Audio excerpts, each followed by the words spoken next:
Destry, my wife, she makes tremendous bread.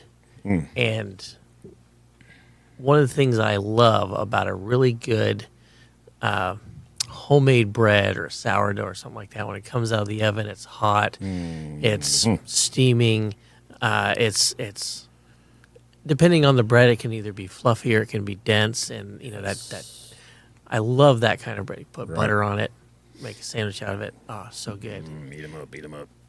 The component of that, leaven, the yeast or whatever, leaven, is something that makes that bread so delicious, which is ironic because in the Bible, leaven is always equated with something bad. Right.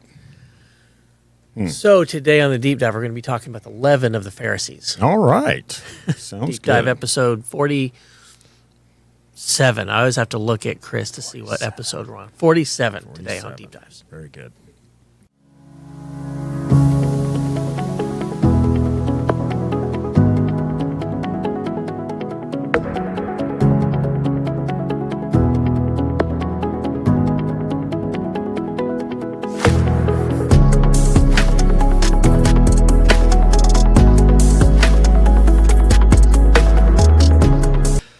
Josh, Yes. there's been a lot going on since you and I have met last. One of the things you and I have done together When did we meet last? Wednesday. Thursday. It was Wednesday night. For the podcast.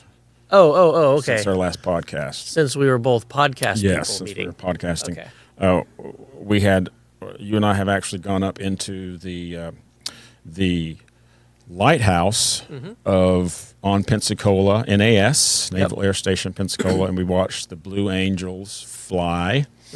And there's a couple of times the Blue Angels buzz the tower, I'll say.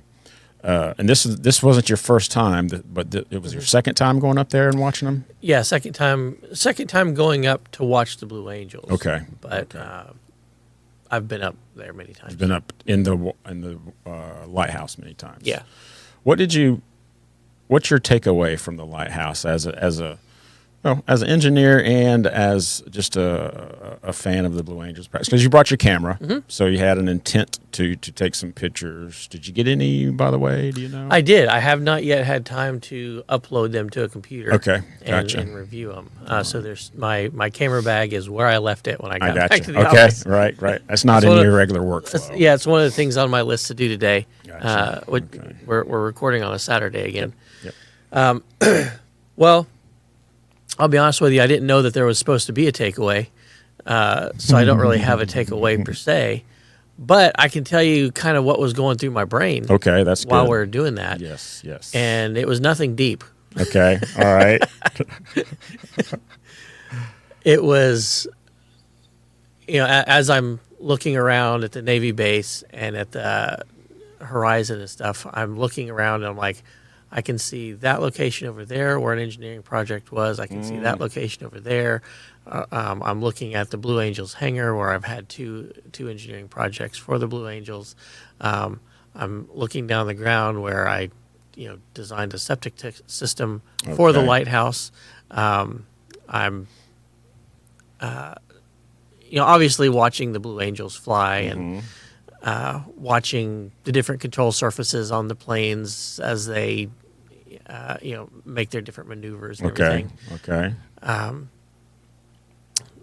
I'm noticing that when the noise of the planes aren't there, there's a subtle hum in the background on top of the lighthouse. Okay. And it's the light rotating, and it's rotating because there's a little electric motor down underneath it that's driving a gear train.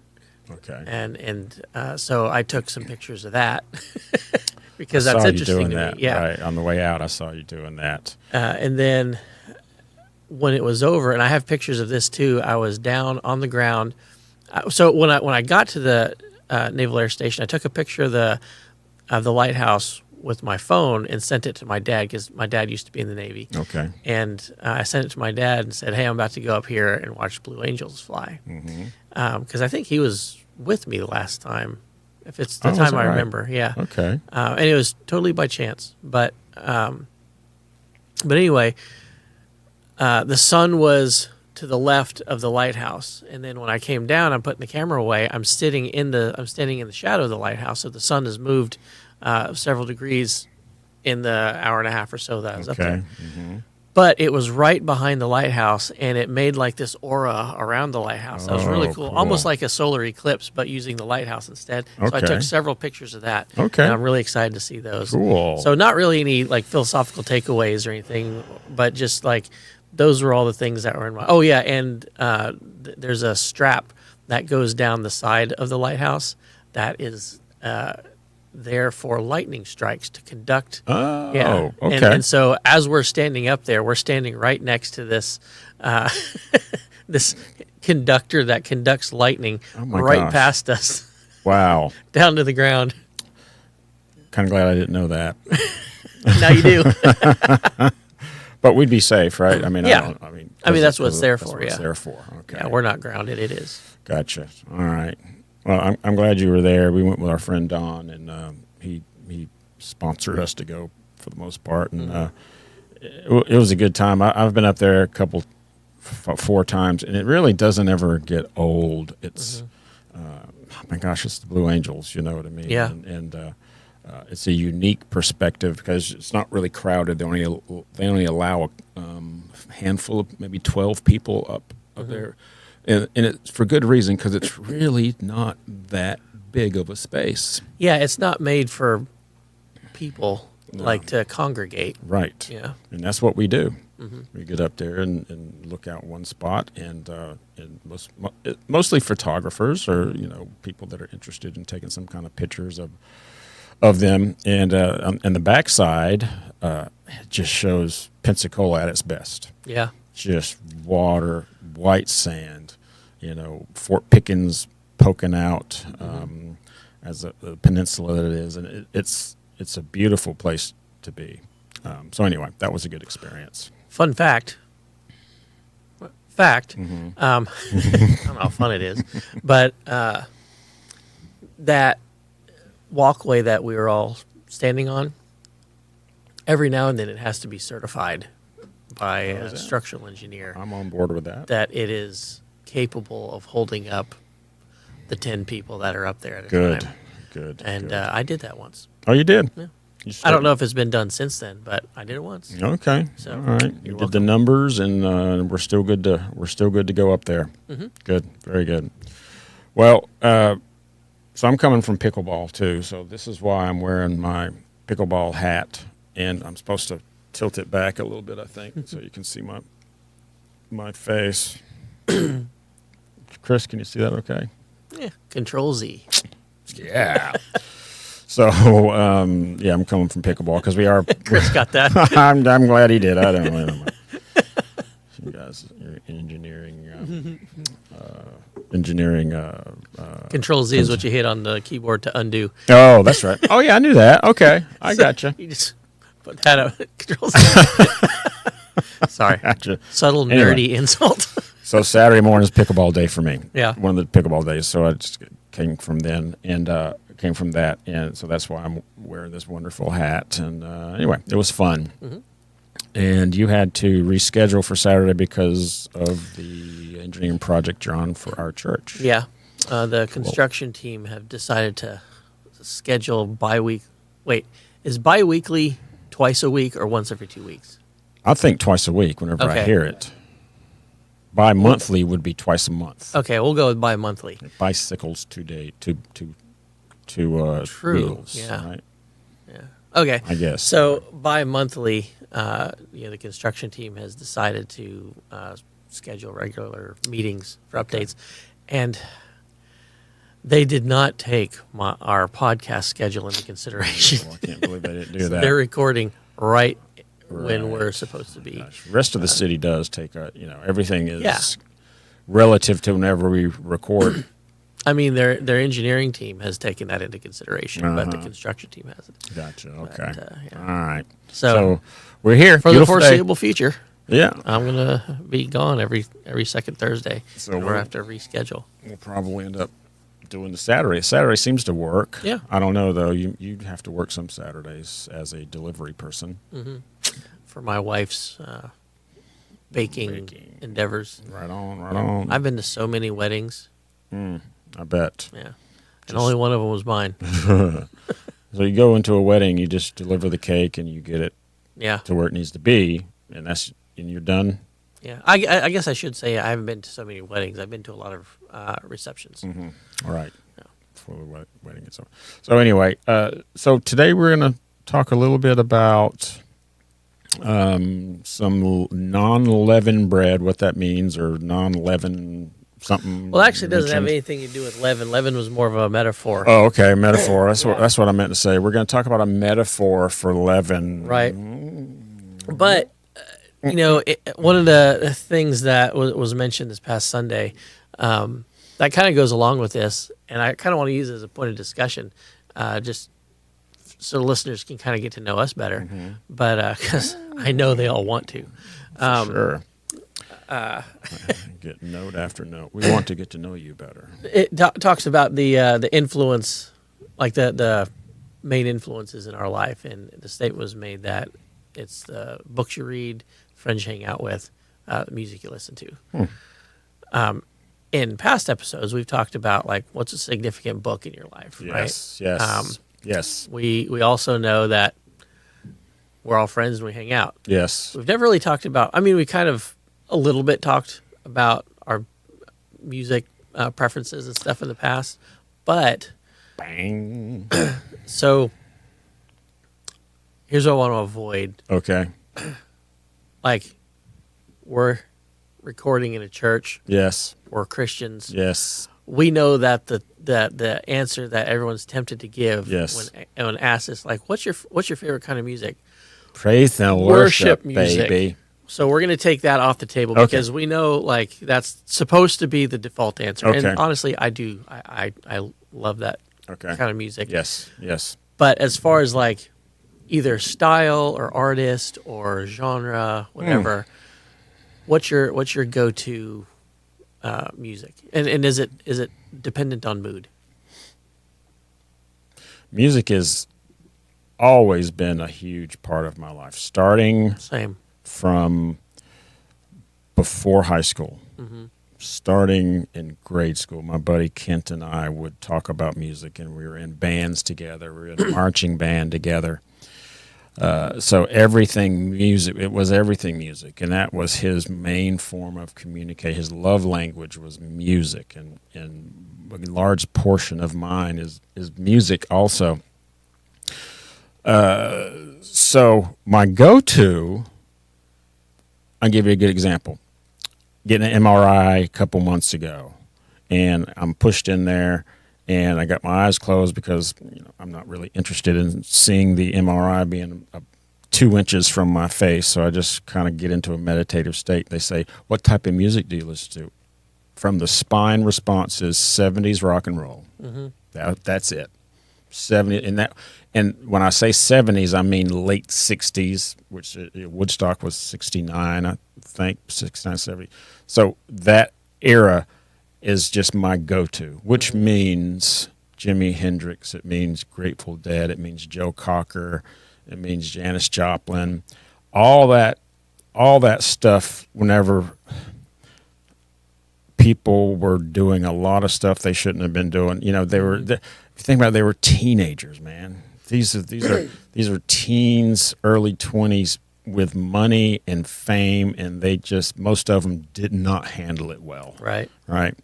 And because of that, I'm sometimes mixed on listening to it because I know, the unfortunate state of mind that they were in, and many of them didn't make it through their 20s or late 30s. Phil Lesh just died yesterday, the bassist for Grateful Dead. But my goodness gracious, he was 84, I think. And to be in the Grateful Dead and last to that long, good on him. Kind of ironic. Man. Grateful Dead, but lived really long. Well, anyway, so the Grateful Dead is a big, I listen to them quite a bit, but I don't really listen to the live versions like most Grateful Dead fans, I listen to studio, the studio albums. So that Joe Cocker, I love Joe Cocker. Van Morrison, there's no more prolific songwriter that I know of than Van Morrison. Most Van Morrison fans don't have any clue, including myself, how much he has written. I mean, he has written so many songs. Van Morrison was around when Jim Morrison was around. I don't know if they've recorded together or not, but think about Jim Morrison of the Doors, you think about, man, that was a long time ago. Van Morrison is still recording. Donna and I saw him. We've seen him 3 times, I think. The last time we saw him was maybe 3 years ago. My goodness gracious. That's a long time to be in that biz, you know what I mean? And still writing and touring and everything. But, man, he's got so many songs that speak from the heart. Unbelievable. So would you say you're more of a lyrics like what attracts you to music the most? Is it the lyrics or the melody or the music? Yeah. It's the lyrics? At first, it's the music, and then it's the lyrics. See, I would say the same thing. Like my brain like automatically gravitates at first to the music itself, the instruments and the rhythm and the tune and all that stuff. But then it's kind of inconvenient at times because I'll really like a song and then I'll be like, well, wait, let me listen to the lyrics. And the lyrics are horrible. Yeah. And I'm like, well, it kind of ruins the song for me. Right. You know? Yeah. There's some of my favorite songs I still don't know the lyrics. I just sing what I think they're singing. But there's a lot of Fleetwood Mac too. I'm a huge Fleetwood Mac Stevie Nicks fan. Yeah. But I'm still singing most of their lyrics wrong.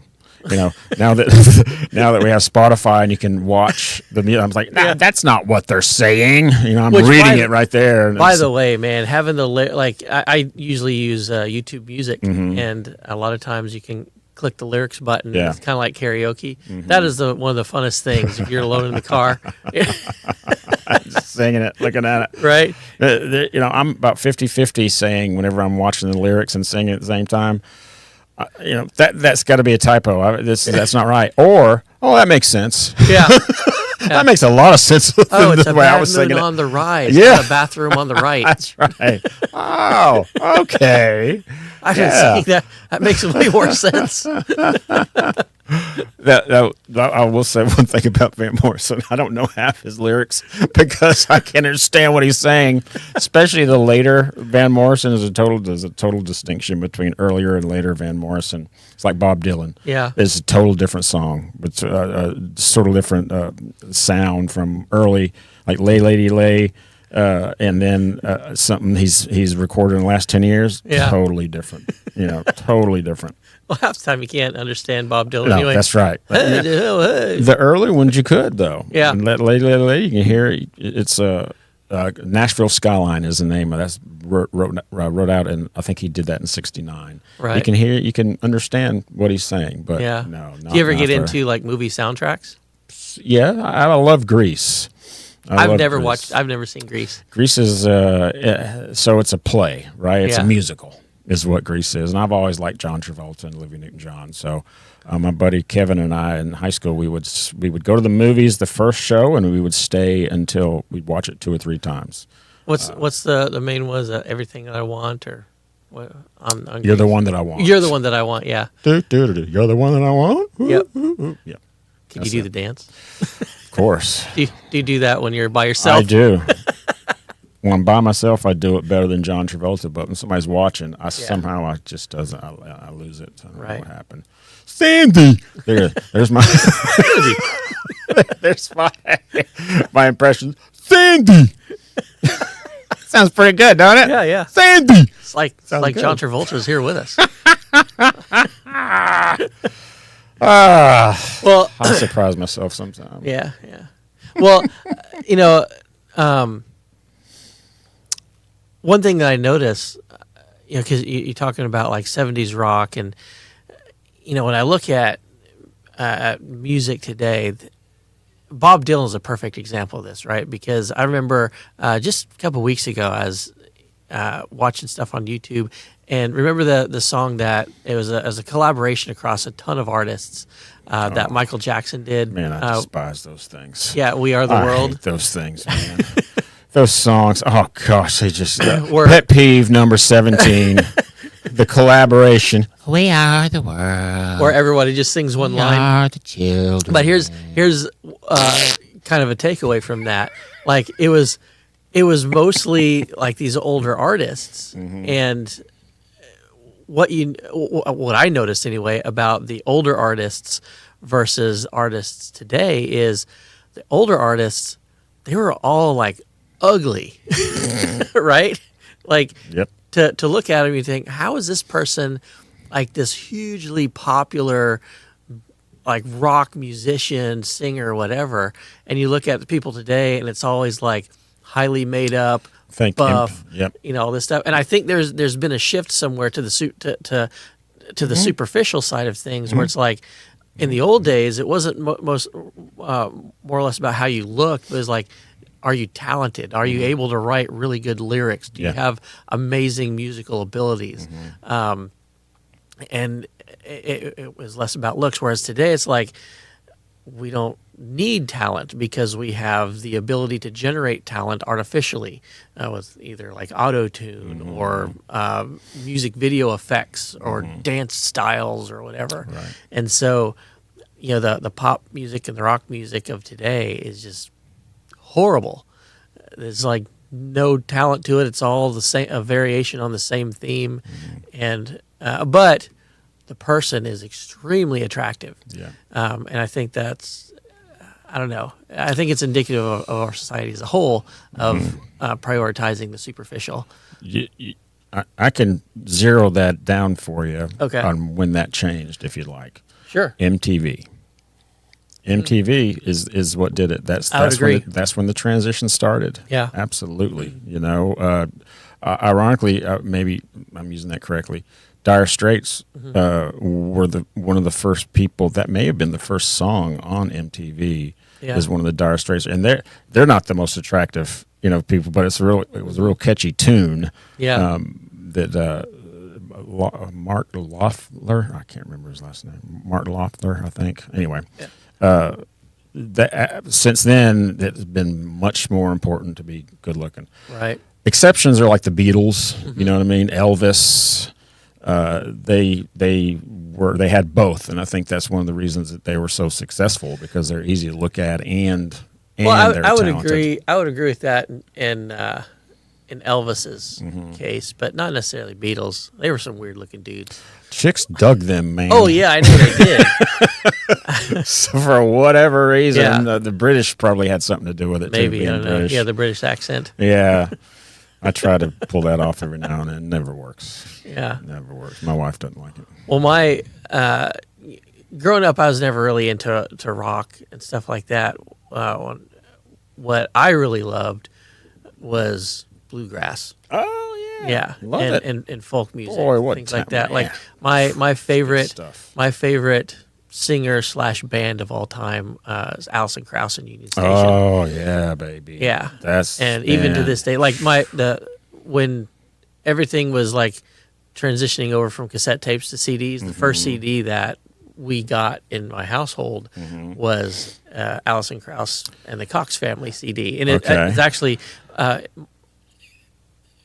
My dad loves that music too, which is probably have heavy influence into why I like it as well. Sure, yeah. He was the one that bought the CD, but I was totally cool with it, and I probably listened to it more than he did. Okay. All right. But I remember because we were at a electronics store, and we got one of those little CD Walkmans, Yes. and it was the first time I had ever heard music on a CD. Oh boy. And That's a date. That's a changer, life changer right yes, there. it absolutely was, and Yep. it was astounding because it wasn't even like in terms of CD quality, it wasn't even that great because we were we had a 1988 Dodge Omni with a cassette deck in it, Right on. and so the CD came with the little car converter thing, Yes, which was right. you plug something into the CD, and on the other end it looked like a cassette. I still And you- see those in thrift stores. Oh yeah, and you plug that in. So it was converting really, really high quality digital recording into some a stereo system that was meant for cassette tape. So Right. you still lost a lot of quality there. Sure. But even in spite of that, I remember that first song playing. I'm like, so I've always loved listening to how the instruments work together, and like on the way. So we lived about an hour away from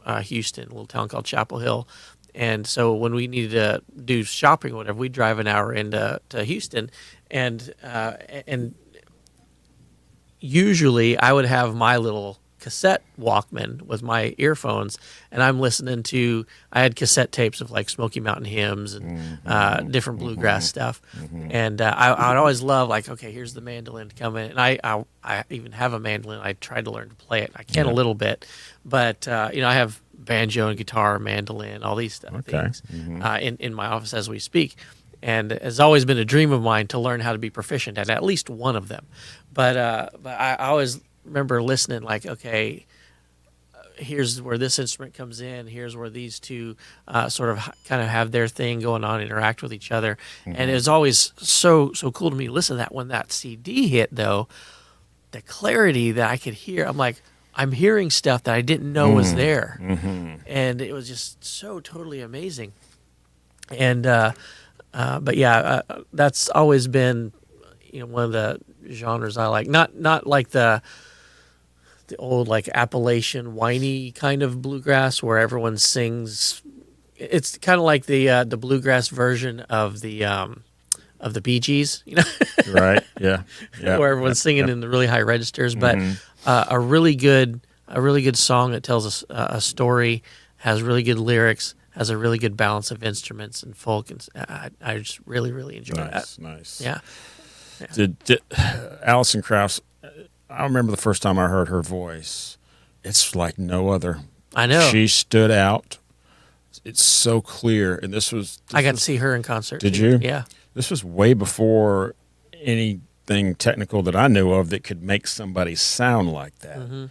Her voice was just so different. Yeah. And man, whenever she plays with, she sings with Vince Gill. Oh, that's yes. a hard duo to beat, man. Yep. Those two together. Yeah, Vince are Gill masters. is also one of my favorites. Man, those his are voice. masters. And I mean, to me, he is the one of the most unsung, although not so much anymore, heroes of guitar. What a great guitarist. Yeah. As much as a guitarist and singer that he is. Wow. Yeah. Man, oh man, he is incredibly talented.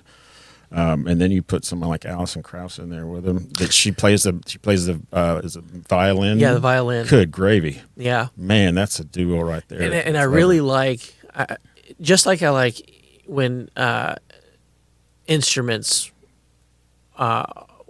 work really nicely together. I love it when voices work really and nice those together. Those high registers work together. And especially when you mix like the high register of Alison Krauss with the lower register of like Dan Tominski of Union Station, the Alison Krauss and Union Station duo. Like, I don't know, it's something about having both ends of that spectrum, but they're singing incompatible notes. That type of harmony, it's magical. It's good stuff. Yeah. It is magical. We used to open up. There was many times I opened up our gun club with Vince Gill and Underwood, Carrie Underwood, singing. What was it they were singing? Was it Go Rest High on the Mountain? No. It wasn't How Great Thou Art, No, was it? was the other one. Gosh, I can't remember it now. But it's How Great magical. Thou Art? Is that what it is? I think it's How Well, Great. Yes. I know Carrie Underwood sang How Great Thou Art It's How as Great a Thou solo, but I don't. When Carrie Underwood was on American Idol, towards the end of the season, when they would bring in like an established artist to sing a duet with him, she sang a duet with Randy Travis. This was before he had his heartache or whatever. Yeah. And that duet worked so well. I've seen that video so many times. But her voice, the really high voice, and his, the really low voice. Randy Travis, speaking of which, we're getting way off track, but who cares? All Randy Travis, we've had conversations about the development and implementation of artificial intelligence. Yes. Randy Travis had a stroke, and it affected his speech and his ability to sing. However, I think this CD has already been released. It's like a new CD of Randy Travis, which he's been able to get some of his abilities back after his stroke, but nothing to his former glory. But they've been able to use a computer to analyze the voice patterns of all of his old music, and they took a singer, like a young singer that has a voice that's kind of in the same neighborhood to sing these new songs, but then they used AI to overlay the voice patterns of Randy Travis onto this guy's music, and so it's almost like there's a new Randy Travis CD, and even like his family members over there, they'll listen to it like, oh, that's Randy. It's really neat. Very interesting. Yeah. That is a great example of how AI is creating, because we talk all about how it's ruining some things. Yeah. But that is a perfect example of how AI is creating or helping to create jobs for somebody who sounds a lot like somebody else. Yeah. A musician who sounds like Randy Travis now was hired to do this by using his natural God-given voice that he probably, who knows? I don't know where he was before, but this was probably his biggest gig, being hired to sound like Randy Travis and collaborate in that way. Wow, that's very good. Yeah. Very, very, very good to hear. Anyway, Josh. So anyway, yeah, the reason we are kind of talking about all that stuff is because music, it's obvious in both of our lives, is a huge influence to us, right? The more I talk about it, more I realize how much it is. I don't even think about it because it's there so much. Right. Probably one of the largest influences. Yeah. And that's the statement that was made this past Sunday is like the three biggest things that will influence you are the books you read, the people you hang around, the friends you make, and the music you listen to. And you kind of alluded to that too, because embedded in the story of the music that you've grown to like was your friend Kent. Yeah. Right. And so you have 2/3 of those right there. Yeah. Right. Two of the largest influences in your life. Yeah. Well, that's right. in Luke, which is where we're going to be today, and in Luke chapter 12, Jesus starts out. Well, it doesn't start because this is part of a much larger conversation that we'll get into. But the chapter of Luke 12 starts out with Jesus saying, he says, "Beware of the leaven of the Pharisees, which is hypocrisy." And it's the way Scripture is laid out. Sometimes I can't help but find it a little bit humorous, because if you just start in chapter 12. You don't get some of the flavor of this. But Luke 12, verse 1 starts out saying, "In the meantime, when they were gathered together, an innumerable multitude of people, insomuch that they trode upon another, one upon another, he began to say this unto the disciples, first of all, beware ye of the leaven of the Pharisees, which is hypocrisy." So, in the meantime, which also, it's funny the way the King James puts it, so many people that they were walking all over each other, right? But in the meantime, so what was in the meantime? Well, Luke chapter 11 ends with, and we'll get into Luke chapter 11 as well. It says that as Jesus was talking, the scribes and the Pharisees began to urge him vehemently and to provoke him to speak of many things, laying wait for him and seeking to catch something out of his mouth that they might accuse him. So here's the Pharisees and the scribes who were standing there around Jesus with these other people, and they were trying to catch him in something. Catch him saying something that was going to be like they could pin him down on something he said that was wrong or false or whatever. And while they're sitting there and they're what did it say, urging him vehemently, he just calmly says, "So be aware of the leaven of the Pharisees."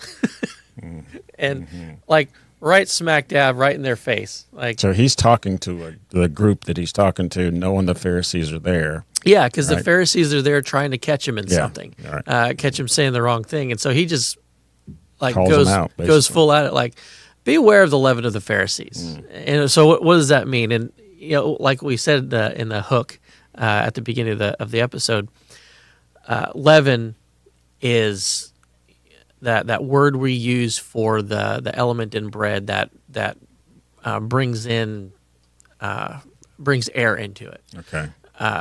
In like sourdough bread, it's usually naturally occurring yeast that converts some of the sugars and the starches in the bread into alcohol and carbon dioxide. The alcohol is baked off in the process, but the carbon dioxide is what causes all the little bubbles in the bread Okay. that makes it All right. spongy. In cakes, oftentimes it's either baking soda or baking powder. Baking soda usually in the baking process it creates carbon dioxide as well, and that adds the puffiness to a cake batter or pancake batter or whatever.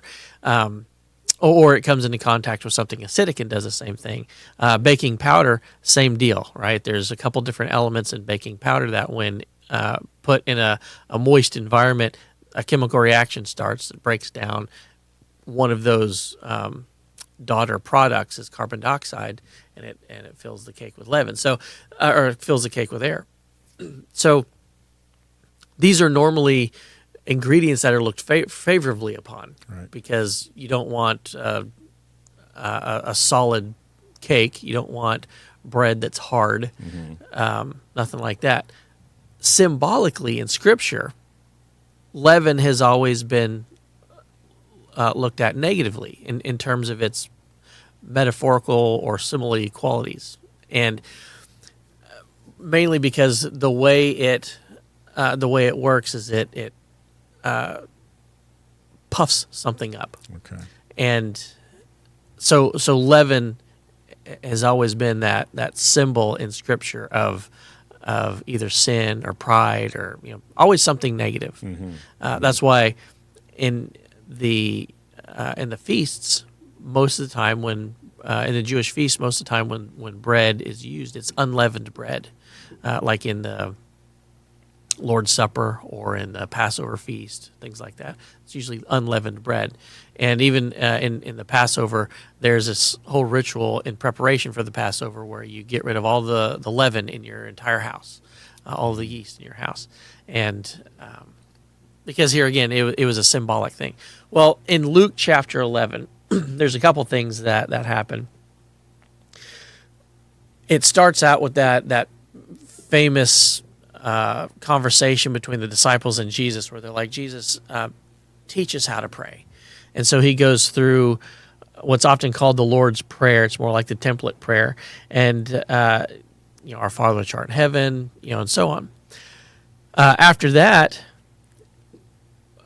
Jesus encourages us to pray. He says that, here's how to pray. I'm encouraging you to do this often because God answers prayers. And, he gives the analogy like if you're in need and you go to your neighbor and ask something, or your friend and ask something, obviously he's going to help you because he's your friend. So how much more is God going to help you if you ask him? Then he moves on from there, and like the way it's kind of laid out in Scripture, it just happens like casually to mention. And he was casting out a devil, and it was dumb, like it wasn't able to talk. And it came to pass when the devil was gone out, the dumb spake, and the people wondered. It's like as he's having this conversation, he's like, the Bible says, "Oh yeah, he was also casting out a bunch of devils while he was having this conversation, like teach him to pray, tell him to pray, cast out some devils, all this stuff." So Just throws that in there. yeah, real just quick. throws that in there. And the Pharisees who are standing around are watching him do this, and they make some really like ballsy or accusations here. It says, some of them said, "He casteth out devils through Beelzebub, the chief of the devils." Mm-hmm. So, Mm-hmm. Jesus, yeah, he's casting out devils, but he's doing it in the power of the chief of the devils. And it says the others tempting him sought of him a sign from heaven. So they're like, yeah, you're casting out demons, but I think you're doing it out of the power of Satan. We want to see a sign from heaven. Mm-hmm. But he, speaking about Jesus, knowing their thoughts, said unto them, every kingdom divided against itself is brought to desolation, and a house divided against a house falleth. It's really, I don't want to say humorous, but when Jesus is turning his attention to the Pharisees and telling them this, he's reminding them of their own history, because Israel was guilty of this exact same thing. A house that's divided, or a house that stands against itself, it's going to fall. This was during a time during the Roman Empire. The kingdom of Israel had long since been conquered. The kingdom of Judah had long since been conquered. Rome is the kingdom that's in place at the time, and Rome stripped. We've talked about this many times. Rome stripped Jerusalem and the Jews of a lot of their authority, and Jerusalem had fallen. And what he's telling him is like, a house divided against itself is going to fall. Like, you're telling me that I'm casting out devils in the name of a devil. That logically doesn't make sense, because why would they oppose their own team? Right. Why would they cast them out? Yeah. Sure. Why would they do what you do? Mm-hmm. Mm-hmm. And so he said, if I by Beelzebub cast out devils, by whom do your sons cast them out? Therefore shall they be your judges. But if I with the finger of God cast out devils, no doubt the kingdom of God has come upon you. It says, when a strong man armed keepeth his palace, his goods are in peace. But when a stronger than he shall come upon him and overcome him, he taketh from him all his armor wherein he trusted, and divideth his spoils. He's not with me. Oh, he that is not with me is against me. He that gathereth not with me scattereth. When the unclean spirit is gone out of a man, he walketh through dry places, seeking rest, and finding none. He saith, I will return unto my house whence I came out. And when he cometh, he findeth it swept and garnished. Then goeth he, and taketh to him 7 other spirits more wicked than himself, and they enter in and dwell there. And the last state of that man is worse than the first. And it came to pass, as he spake these things, a certain woman of the company lifted up her voice and said unto him, blessed is the womb that bare thee, and the paps which thou hast sucked. Talking about Jesus' mother, Mary. Like, okay. You're such a great person. Blessed be the womb that birthed you. Right. Well, Jesus said, rather, blessed are they that hear the word of God and keep it. So it's not about any specific person. This is, God's primary goal here is that the truth would be disseminated, and that people would hear the truth, and that the truth would change them. Mm-hmm. Well, so this going back and forth between Jesus and the Pharisees goes all throughout chapter 11, and they have a conversation about Jonah and the sign that Jonah brought to Nineveh, and that whole premise there was, time and time again, the nation of Israel was told, like, look, you're going the wrong direction. You need to turn back to God. If you don't, judgment will come. And they never did. Not only did they not turn back to God, but they killed prophets. They persecuted people that were bringing the message of God. They started following pagan idols. They started defiling the things of God, like the temple and all that stuff. They started marrying in with the families of the pagan nations around them. And so they were corrupting themselves. It was a house divided. Yeah. And they were losing as a result. And here's Jonah.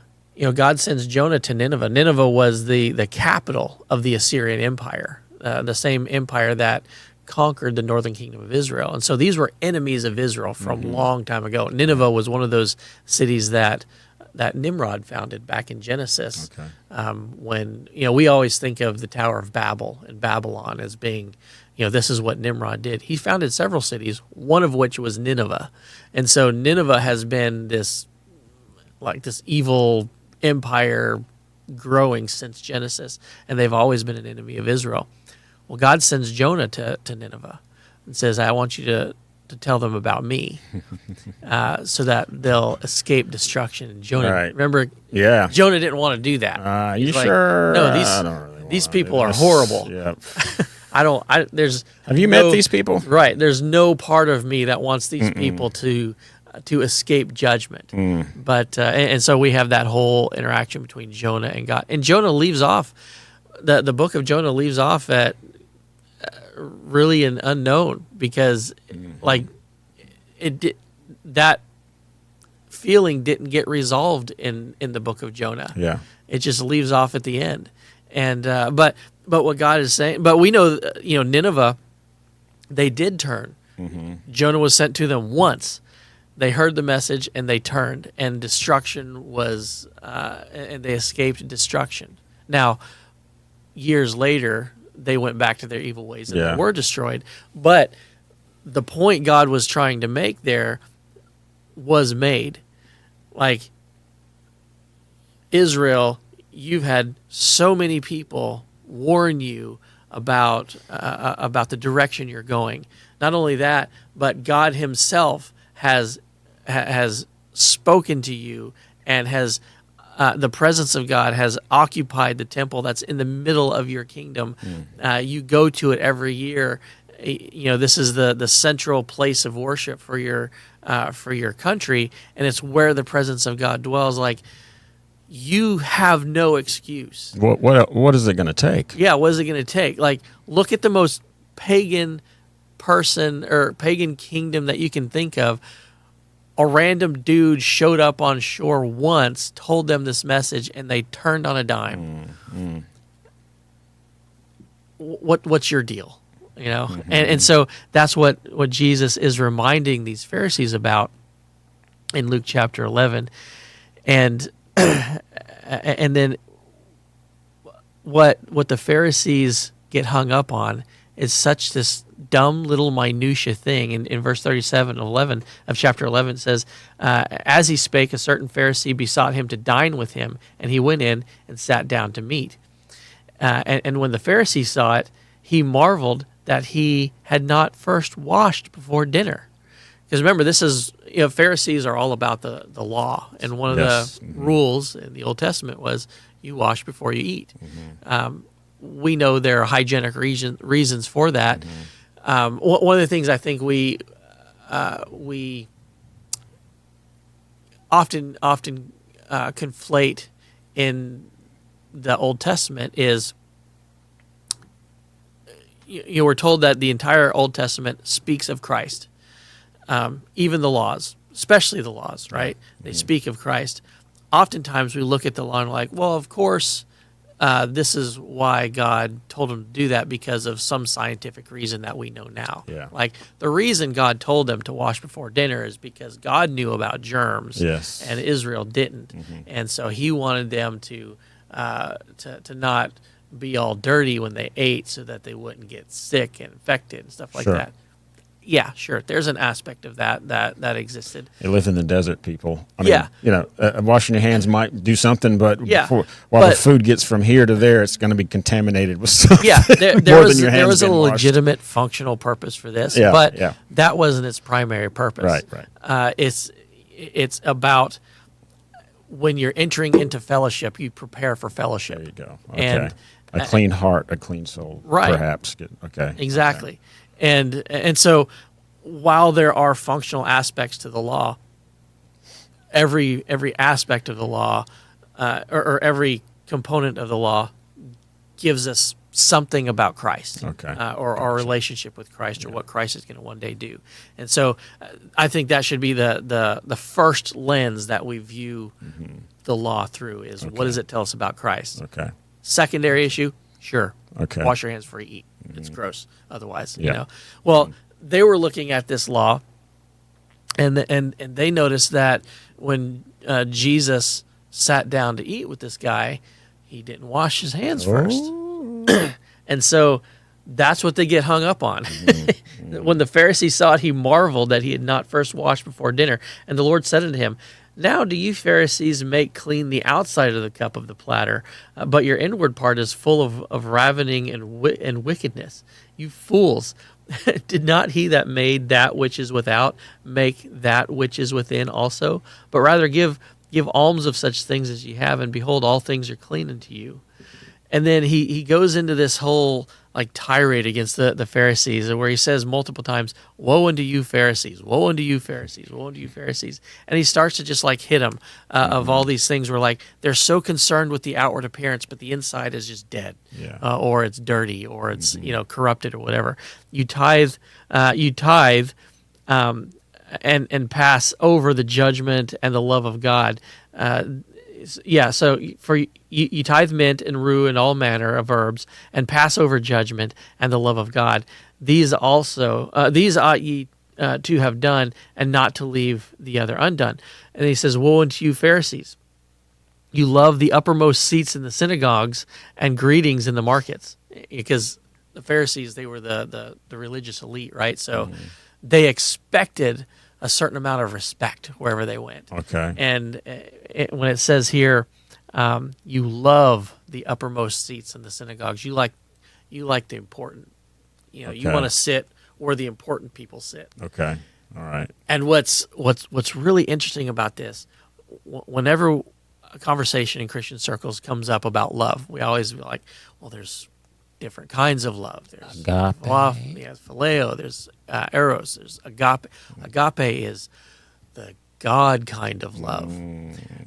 Well, when it says you love the uppermost seats of the synagogues, that word there is agape. That's not the God kind of love. That's not at all the God kind of love. Agape is the kind of love that is totally given over to something. Yeah. Which, when the focus of that love is something good, it's God's kind of love. When the focus of something is something bad, or the focus of that love is something bad, it's not godly at all. love. It's the opposite right? of that. Yeah, but it's love that's just totally given over to something. Like every ounce of my being desires to be in the presence of that thing.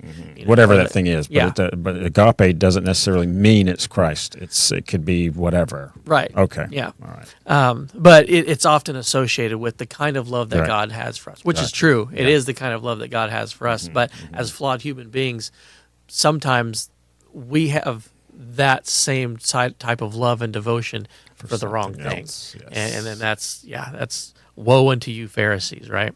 It says, woe unto you scribes and Pharisees, hypocrites. Keep that in the back of your mind. You're as graves which appear not, and the men that walk over them are not aware of them. Say that again now. You're as graves as... You are as graves which appear not, and the men that walk over them are not aware of them. Okay. So in other words, we have this in Pensacola. There's a bunch of grave sites that no longer are marked. Right. And so you're walking over this field and you don't know you're walking over graves. There's people buried underneath your feet. Right. Okay. I remember a long time ago, I used to be into map reading and land navigation when I was a teenager. And I lived way out in the country. Like we all were. Exactly, yeah. To quote Kamala Harris recently, I'm kind of a nerd. I bet you took that very personally, didn't you? Yeah. Don't taint the nerd name. Right? Well, no. So this is before maps online or anything. I would order topographic maps from the U.S. Geological Survey, and I had books on map reading and orienteering and stuff. And so I would go out. Since I lived in the country, and I would go and find stuff out in the middle of nowhere. Cool. And this is Texas? Yeah, this is Texas. And I remember on the map, on the topo map, there is a little little rectangle, a little symbol that indicated a cemetery. Okay.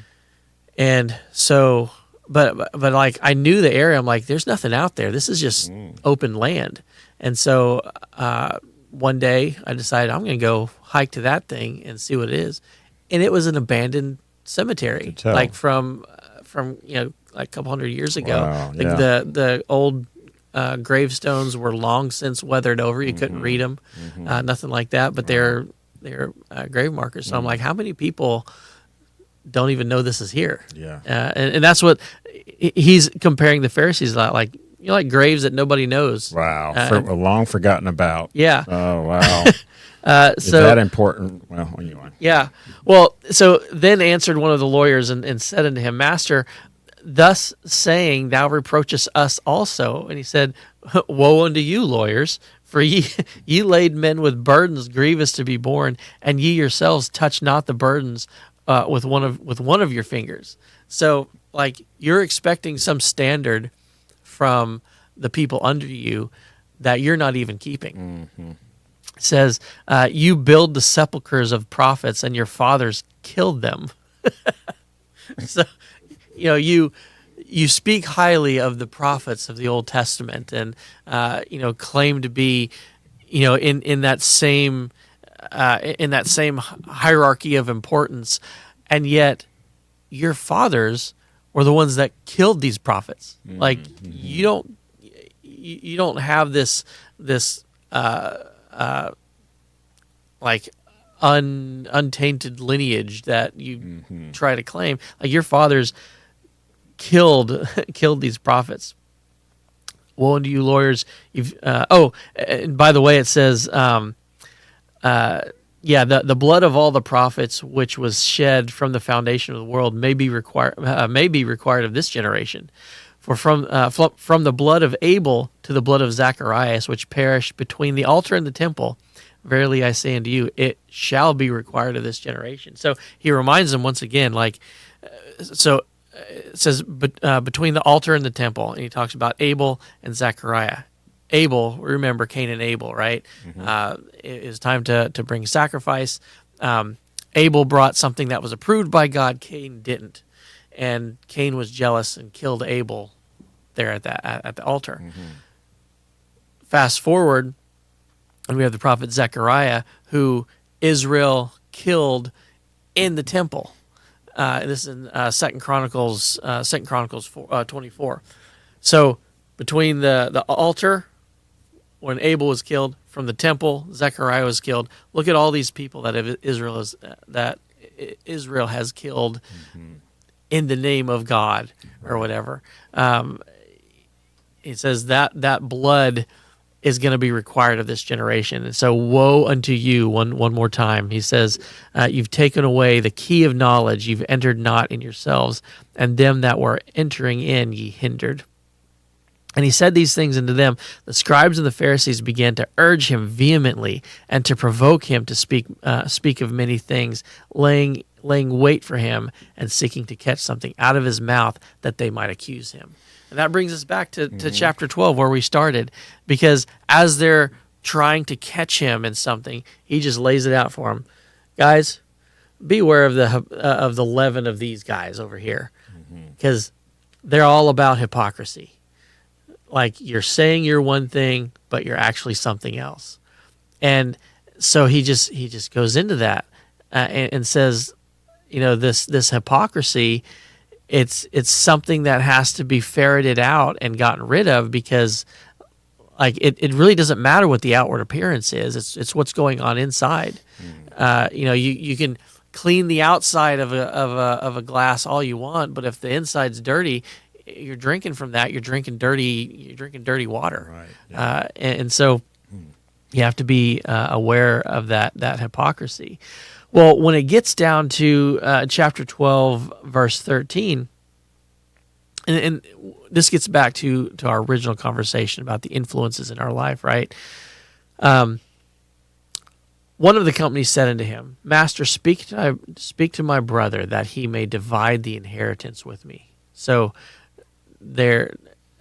Jesus is standing in a crowd, and he's surrounded by Pharisees and lawyers. And someone comes up to him and says, "Hey, I need you to be a lawyer for me right now.